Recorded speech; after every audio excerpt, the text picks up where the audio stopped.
नमस्कार विद्यार्थी मित्रांनो, इयत्ता 9वी विषय इतिहास प्रकरण क्रमांक 5 शैक्षणिक वाटचाल याच प्रकरणातील काही महत्त्वपूर्ण घटक म्हणजेच NCERT तसेच MSCERT राष्ट्रीय शैक्षणिक धोरण व अन्य काही घटकांचा अभ्यास आपण मागील व्हिडिओमध्ये अभ्यासलेलाच होता।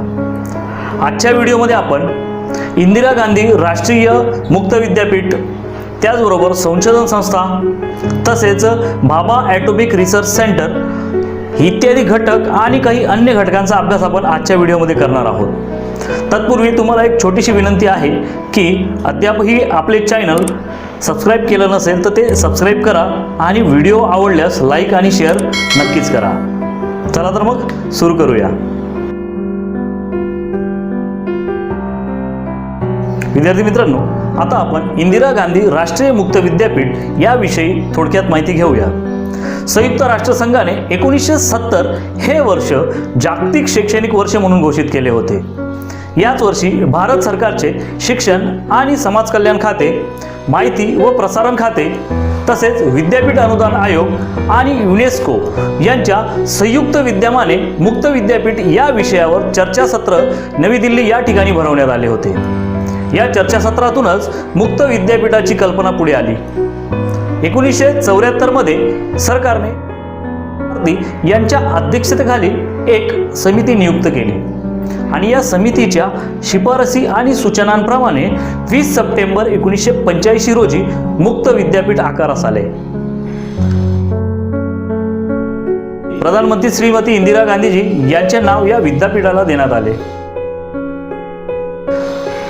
सर्वसामान्यांच्या घरापर्यंत ज्ञानगंगा पोहोचवणे हा मुख्य उद्देश या मुक्त विद्यापीठाचा होता। या मुक्त विद्यापीठात ज्यांना औपचारिक पद्धतीने महाविद्यालयीन शिक्षण पूर्ण करता आले नाही त्यांना प्रवेशासाठी पात्रता, वय व अन्य अटींमध्ये सूट देण्यात आली। विद्यापीठाने 1990 मध्ये आकाशवाणी व दूरदर्शन यांच्या माध्यमातून दृकश्राव्य पद्धतीने दूरस्थ शिक्षण कार्यक्रम सुरू केला।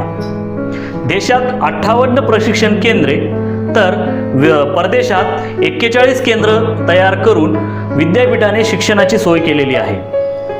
महाराष्ट्रात देखील नाशिक येथे यशवंतराव चव्हाण महाराष्ट्र मुक्त विद्यापीठाची स्थापना केलेली आहे। विद्यार्थी मित्रांनो, आता आपण संशोधन संस्था या घटकाविषयी अधिक माहिती घेऊया। वैज्ञानिक संशोधनाला चालना देणे व संशोधनाचा लाभ लोकांपर्यंत पोहोचवणे या मुख्य उद्देशाने 1950 मध्ये council of scientific and industrial research या संस्थेची स्थापना झाली।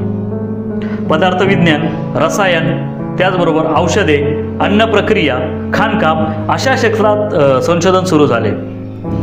या संस्थेने मतदानाकरिता बोटाला लावण्यात येणारी शाई तसेच हिवताप, हत्तीरोग, क्षयरोग यांवरील औषधे, त्याचबरोबर पाणी शुद्धीकरण तंत्रज्ञान इत्यादी गोष्टींमध्ये संशोधन या संस्थेने केले।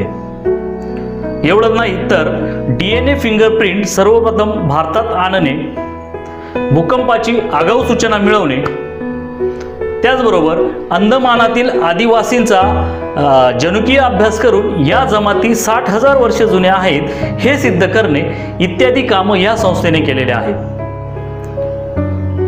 त्याचबरोबर कडुलिंबाचा कीटकनाशक म्हणून वापर करणे तसेच जखम बरी करण्यासाठी हळदीचा वापर करणे इत्यादी गोष्टी CSIR या संस्थेने केलेल्या आहेत। विद्यार्थी मित्रांनो, आता आपण संगणक क्षेत्रातील CDAC या संस्थेविषयी अधिक माहिती घेऊया।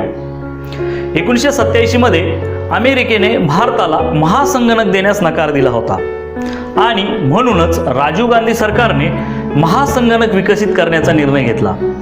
1988 मध्ये केंद्र सरकारने पुणे येथे centre for development of advance computing अर्थात CDAC या संशोधन संस्थेची स्थापना केली। संगणक क्षेत्रात संशोधन करणे हा मुख्य उद्देश या संस्थेचा होता।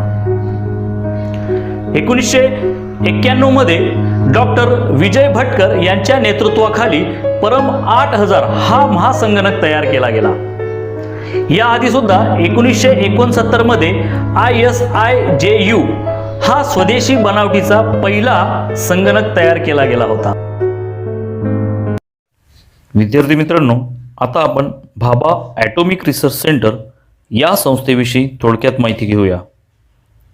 अणुविज्ञान संशोधन करणे या मुख्य उद्देशाने या संस्थेची स्थापना करण्यात आली. या संस्थेने nuclear physics, solid state physics, spectroscopy, chemical and life sciences अशा विविध विषयांत मोलाचे संशोधन केले. अणुभट्टी निर्मितीसाठी शास्त्रज्ञांना प्रशिक्षण देण्यासाठी ट्रेनिंग स्कूल काढण्यात आले. विद्यार्थी मित्रांनो, आता आपण अभियांत्रिकी या क्षेत्रातील काही संस्थांविषयी माहिती घेऊया. 1951 मध्ये पश्चिम बंगालमधील खरगपूर येथे भारतातील पहिली इंडियन इन्स्टिट्यूट ऑफ टेक्नॉलॉजी म्हणजेच IIT या संस्थेची स्थापना करण्यात आली.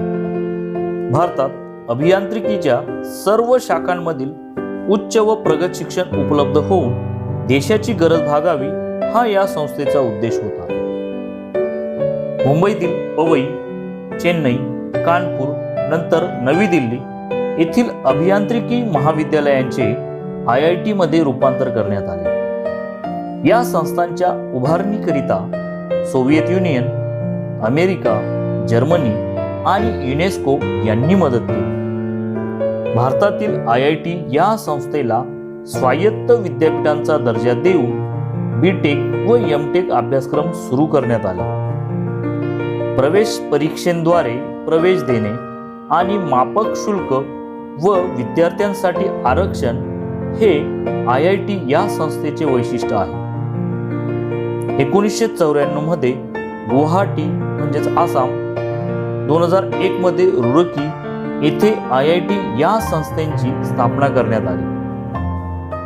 विद्यार्थी मित्रांनो, IIT मधून उच्च दर्जाचे अभियंते तयार होऊ लागल्यावर कुशल दर्जाचे व्यवस्थापक घडविण्यासाठी केंद्र व गुजरात राज्य सरकारने अहमदाबाद येथे IIM म्हणजेच इंडियन इन्स्टिट्यूट ऑफ मॅनेजमेंट या संस्थेची स्थापना केली. अमेरिकेचे बिझनेस स्कूल या संस्थेने वरील संस्थेच्या उभारणीकरता मदत केली.